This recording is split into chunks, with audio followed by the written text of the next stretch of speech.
Hello प्यारे साथियों, कहानियों का ढाबा चैनल में आप सभी का स्वागत है। दोस्तों, आज की कहानी का शीर्षक है किसान और दो घड़े। एक गांव में एक किसान रहता था।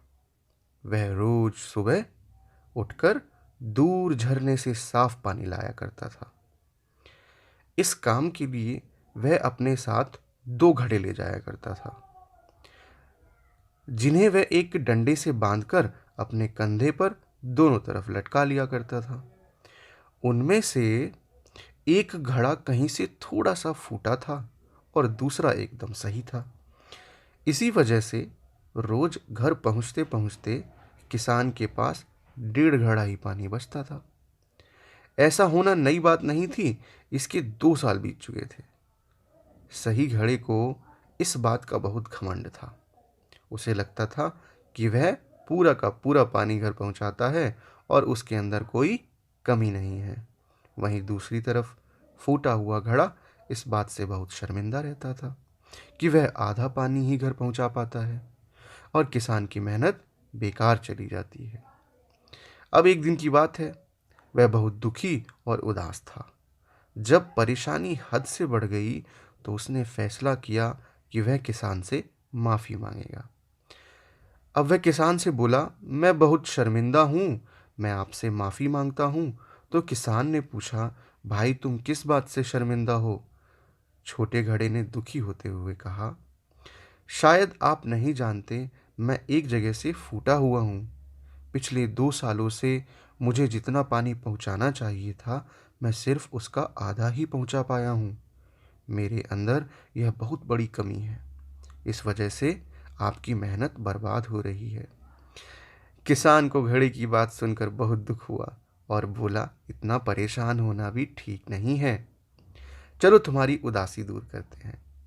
एक काम करना, कल जब तुम रास्ते से लौटो तो अपने टपकते पानी पर दुख करने के बजाय उस रास्ते में खिले हुए फूलों को देखना।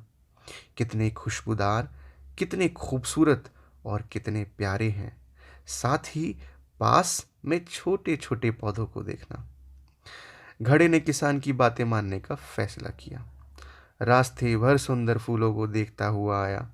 ऐसा करने से उसकी उदासी थोड़ी कम हुई, पर घर पहुंचते पहुंचते उसके अंदर फिर से आधा पानी गिर चुका था। वह फिर से मायूस हो गया और किसान से फिर से माफ़ी मांगने लगा। किसान बोला, शायद तुमने रास्ते पर ध्यान नहीं दिया। रास्ते में जितने भी फूल थे, बस तुम्हारी तरफ ही थे। सही घड़े की तरफ एक भी फूल नहीं थे। जानते हो ऐसा क्यों? क्योंकि मैं हमेशा तुम्हारे अंदर की कमी को जानता था। मैंने उसका लाभ उठाया। मैंने तुम्हारी तरफ वाले रास्ते पर रंग बिरंगे फूलों के बीज बो दिए थे। तुम थोड़ा थोड़ा करके सींचते रहे और पूरे रास्ते को इतना खूबसूरत बना दिया। आज तुम्हारी वजह से मैं इन फूलों को भगवान को अर्पित कर पाता हूँ, अपना घर सुंदर बना पाता हूँ। तुम ही सोचो, अगर तुम जो हो वो ना होते तो भला क्या मैं यह सब कुछ कर पाता? तो प्यारे साथियों, इस कहानी से हमें शिक्षा मिलती है कि हम सभी के अंदर कोई ना कोई कमी होती है, पर यही वो कमियां हैं जो हमें अनोखा बनाती हैं, हमें इंसान बनाती हैं। उस किसान की तरह हमें भी हर किसी को जैसा है वैसे ही स्वीकार करना चाहिए, उसकी अच्छाई की तरफ ध्यान देना चाहिए। और जब हम ऐसा करेंगे तो फूटा घड़ा भी हमें अच्छे घड़े से मूल्यवान हो जाएगा।